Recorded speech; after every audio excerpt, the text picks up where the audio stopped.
6,743 जातियाँ एक हो जाए तो मैं कहता हूँ देश में, भारत देश में राज केवल दलितों का होगा और किसी का नहीं होगा। बट इसका मतलब यही कोई कि 2-3 बंदे मिलके और पूरा देश ही का सत्यानाश कर दे। केवल कुछ चुनिंदा लोग ही बीजेपी को अपनी मुट्ठी में जकड़े हुए हैं और वो सोचते हैं कि हम जो कर रहे हैं वो सब ठीक है। इस सुप्रीम कोर्ट में जो ऑर्डर हो रहे हैं उनके खिलाफ और ये जो सरकार जो मनमानी कर रही है, इसको एक भी जज सुप्रीम कोर्ट में एससी का नहीं है। जब एक भी नहीं है इसका मतलब वहाँ पे 9 जजेज होने चाहिए थे सुप्रीम कोर्ट में, लेकिन एक भी नहीं है। कि हमारे दलित समाज को हर एक को पिस्तौल मिलने चाहिए, पिस्तौल का लाइसेंस मिलना चाहिए। रीजन क्योंकि आए दिन ये जो अत्याचार हो रहे हैं हमारे खिलाफ, अरे जब हमारे भी तो 4 आदमी वहाँ खड़े होते हैं, वो क्या तमाशा देखते हैं? वो मर्द बनो। अगर हमारा कोई भाई कहीं पिट रहा हो, कहीं पिट रहा है, तो मर्द बन जाओ। वो 4 है, आप 24 है, हाथ पैर तोड़ दो सालों के।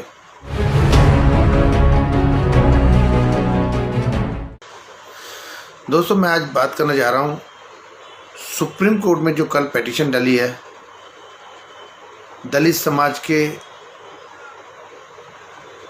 खिलाफ।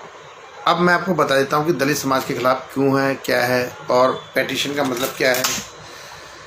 मैं सर्वप्रथम तो आपको ये बताना चाह रहा हूँ कि कुछ मेरे दलित समाज के लोगों से बातचीत हुई है, तो उन दलित समाज के लोगों से बातचीत होने के बाद में वो मुझे क्या बोलते हैं मैं आपको बताना चाह रहा हूँ।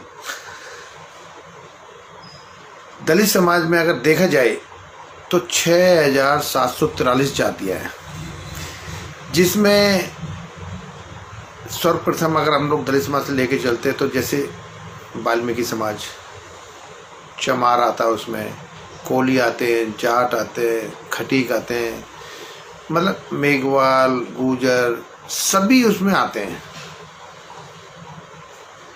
लेकिन केवल 2 ही जातियां ऐसी है जिनको, और बाकी ये 6,743 जातियां कहती हैं हम दलित में नहीं आते। वो भी एससी का, वो भी एससी एसटी ओबीसी नेचुरली दलित है।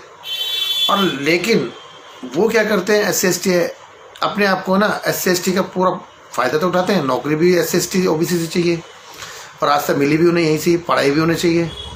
सारे काम एससी एसटी ओबीसी के थ्रू आए हैं, जो भी रिजर्वेशन है उसके थ्रू आए हैं। बट दलित कौन है? दलित केवल एक चमार जाति से और एक वाल्मीकि जाति से। मैं बैरवा जाति से बिलोंग करता हूँ। अगर ऐसे तो मैं भी कह दूँ भाई मैं भी दलित नहीं हूँ, खाली ये जो वाल्मीकि यही रहेंगे, चमार है यही रहेंगे। मेरे खटीक समाज के मेरे दोस्त से मुलाकात हुई, उसने छोड़ते सबसे प्रथम यही बोला कि नहीं हम लोग दलितों में नहीं आते, पर एससी का सर्टिफिकेट है उनके पास। तो मैंने कहा भाई ये एससी का सर्टिफिकेट कह रहा है वो हमारे पूर्वजों का चलता आ रहा है। कहने का मतलब उनको ये ज्ञान नहीं है कि बाबा साहेब भीमराव अम्बेडकर जी ने क्या हमें दिया, क्या नहीं दिया, ये इन लोगों को किसी को नहीं पता। और इसी का कारण है कि आज सुप्रीम कोर्ट सर्वोपरि बना हुआ है। केवल 3% लोगों के ऊपर, केवल 3% लोग हम पूरे 85% लोगों पर राज कर रहे हैं। उसका रीज़न यही है कि हम लोग आपस में एक नहीं है। अगर ये सारी जातियाँ एक हो जाए ना, 6,743 जातियाँ एक हो जाए तो मैं कहता हूँ देश में, भारत देश में राज केवल दलितों का होगा और किसी का नहीं होगा। बट हम आपस में भिड़े हुए हैं। ये तो बड़े लेवल की बात कर दी मैंने। मैं आपको बता देता हूँ कि मेरे परम मित्र, बहुत खास मित्र हैं, वो बीजेपी में है काफ़ी सालों से। मैं सभी के लिए नहीं कह रहा, जो बाकी बीजेपी में शामिल है कहीं वो मेरे लिए को फिर बुरा मान जाए, पर मैं बताना चाह रहा हूँ पूरा देश जानता है कि मूनवादी सरकार क्या कर रही है, क्या नहीं कर रही। अभी इस समय जो कहावत है भी देव सो रहे हैं, अरे देव कौन से देव सो रहे हैं? कौन से देवता जागे हुए थे पहले, कौन से देवता अब सो रहे हैं? और सो रहे हैं देव, तो फिर 5 अगस्त को क्यों राम जन्मभूमि का पूजन की जा रही है? क्यों की जा रही है? कभी समझा इस बात को? नहीं समझा। अभी भी जागो। मैं बीजेपी का नाम इसलिए कह रहा था कि बहुत से हमारे बीजेपी के जो कार्यकर्ता हैं हमारे देश में, जो हमारे बैरवा समाज से हैं, वाल्मीकि समाज से हैं और खटीक समाज से, कोली, जाटा और गुजर भी बीजेपी में है। उनको ये ज्ञान नहीं है कि उन्हें संविधान में क्या क्या चीज़ें थी और हम दलितों के लिए क्या क्या आरक्षण कहाँ कहाँ से प्राप्त हो रहा था, किसी को ज्ञान नहीं है। और जब ज्ञान आएगा, जब कहते हैं चिड़िया चुग गई खेत, अब तब आएगा ज्ञान। यानी कि जब हमारा सब कुछ लुट जाएगा, सब कुछ इस मूलवादी सरकार के उसमें चल जाएगा, जब सर्वोपरि सुप्रीम कोर्ट इनकी पावर में आ गया, कुछ चुनिंदा लोगों में, बीजेपी में सारे लोग नहीं है। बीजेपी बहुत अच्छी पार्टी है, पहले बहुत अच्छी पार्टी थी 2014 से पहले, जब भी तो जीत के आई थी, जब भी तो हमने जिताया था बीजेपी को। बट इसका मतलब यही कोई कि 2-3 बंदे मिलके और पूरा देश ही का सत्यानाश कर दे। आज उठा के देख लो, किसी एक जनरल आदमी से उठा के देख लो, मैं नहीं कहता कि SC SC OBC, किसी भी जनरल आदमी से पूछ लो कि देश बिक रहा है और देश बिक रहा है। पर ये बचेगा कब? जब आप और हम एक होंगे, जब आपको समझ आएगा कि वास्तव में संविधान खतरे में है, लोकतंत्र खतरे में है। देखो, मैं आपको खुल के बता देता हूँ कि ये जो लोकतंत्र हमने बनाया है सरकार को, तो हम ही उखाड़ सकते हैं। लोग, आप मेरे में बहुत ताकत है, बस एकता की प्रॉब्लम है कि एक हो जाओ। जिस दिन हम लोग एक हो गए ना, ये सरकार भी नीचे आ जाएगी और ये बेचना, पूरे हिंदुस्तान को बेचना ही खत्म हो जाएगा। आज हमें दिखा रहे हैं राफेल आ रही है, फलाना आ रहा है, और भूखमरी इतनी बढ़ा दी, महंगाई इतनी बढ़ा दी, रेलवे बेच रहे हैं, बैंक बेच रहे हैं, अब स्कूल तक बेचे जा रहे हैं। जब स्कूल ही बेच दिए जाएंगे, नौकरी इनके हाथ में रहेगी, नौकरी किसको नौकरी देनी है, किसको नहीं देनी, इनके हाथ में, फिर क्या है आपके हाथ में? केवल 3% लोग आप पे राज कर रहे हैं पूरे हिंदुस्तान में, और 3% भी क्यों कर रहे हैं, वो भी अब परेशान है। केवल कुछ चुनिंदा लोग ही बीजेपी को अपनी मुट्ठी में जकड़े हुए हैं और वो सोचते हैं कि हम जो कर रहे हैं वो सब ठीक है। तो दोस्तों,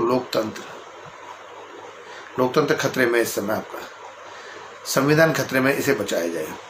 मैं दूर की बात नहीं करता, मैं एक छोटी सी बात लेके चलता हूँ समाज के। जैसे मैं एक पैरवा समाज से, तो समाज में हमारे प्यारे मित्रों ने, हमने बहुत सारी संस्थाएं बनाई है।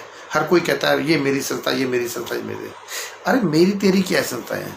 अगर बैरवा समाज की संस्थाएं, मेरी तेरी क्या है? समाज की संस्थाएं, हर आदमी समाज का है। जिस आदमी ने बैरवा लगा दिया तो वो समझ लो समाज का है। तो समाज की संस्था, समाज ने बनाया है संस्थाओं को।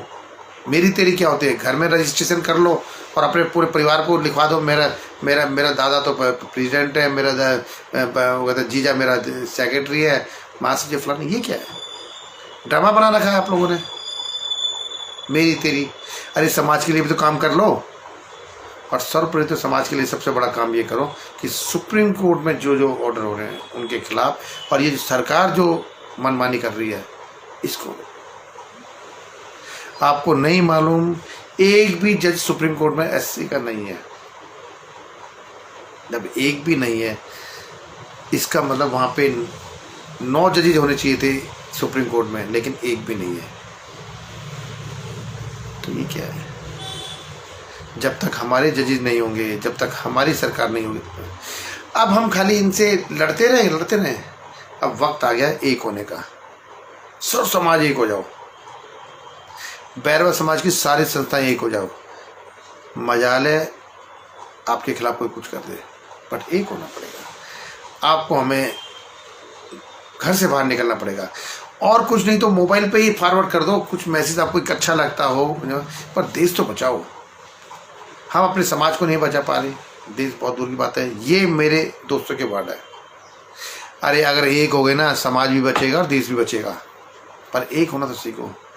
अब 6743 जातियाँ अगर एक हो गई जिस दिन आपस में, हमने एक समझ लिया कि हमको रिजर्वेशन कहाँ से मिलता था, कैसे मिलता था, क्या, और हम सब एक ही है, उस दिन ये देश तरक्की पे हो जाएगा। सबसे ज़्यादा आबादी वाला देश बनता जा रहा हमारा देश, लेकिन भूखमरी पे आ गया है। आप बिहार में देख लो, राजस्थान में देख लो, भूखमरी पे आ गया है। हमारे लोगों पे जितने अत्याचार हो रहे हैं जानबूझ के किए जा रहे हैं, केवल 3% लोग जानबूझ के आए, और हम आपस में लड़ रहे हैं।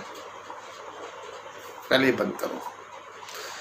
जिस दिन हमने बंद करना सीख गया, आपस में लड़ना बंद कर दिया। एक और मैं आपको बताऊं कि आजकल एक मुहिम छिड़ी थी, हालांकि वो मुहिम तो काशीराम जी के ज़माने की थी कि हमारे दलित समाज को हर एक को पिस्तौल मिलनी चाहिए, पिस्तौल का लाइसेंस मिलना चाहिए। रीजन क्योंकि आए दिन ये जो अत्याचार हो रहे हैं हमारे खिलाफ, एक आदमी को 4 आदमी आ जाते हैं। अरे जब हमारे भी तो 4 आदमी वहाँ खड़े होते हैं, वो क्या तमाशा देखते हैं? वो मर्द बनो। अगर हमारा कोई भाई कहीं पिट रहा हो, कहीं पिट रहा है, तो मर्द बन जाओ। वो 4 है, आप 24 है, हाथ पैर तोड़ दो सालों के, और मर्द बनना सीखो। मैं आपको और बता देता हूँ, उनकी फोटो आ जाती है, वो किसी को पीट रहे हैं, ये कर रहे हैं, फिर हम उसके बाद हमें जाना पड़ता है। हमने ऐसा एक फोटो नहीं डाली किसी की पीटते हुए। अगर आप एक बार, कसम से आप एक बार अगर हमारी वीडियो देख लें किसी की भी पीटते हुए, जिनको पीटा गया है, तो आप कहेंगे वास्तव में मर्द। तो हम कहते हैं हम सब मर्द बनो, पूरा दलित समाज मर्द बने। बाकी मैं अपने बैरवा समाज के लोगों से कहना चाहूँगा, अभी भी एकता में हम समाज वाले तो एक हो जाए, उसके बाद हम देश को भी देखेंगे, और देश के लिए हमें एक होना होगा। सब जातियों को एक होना पड़ेगा। धन्यवाद दोस्तों, जय भीम।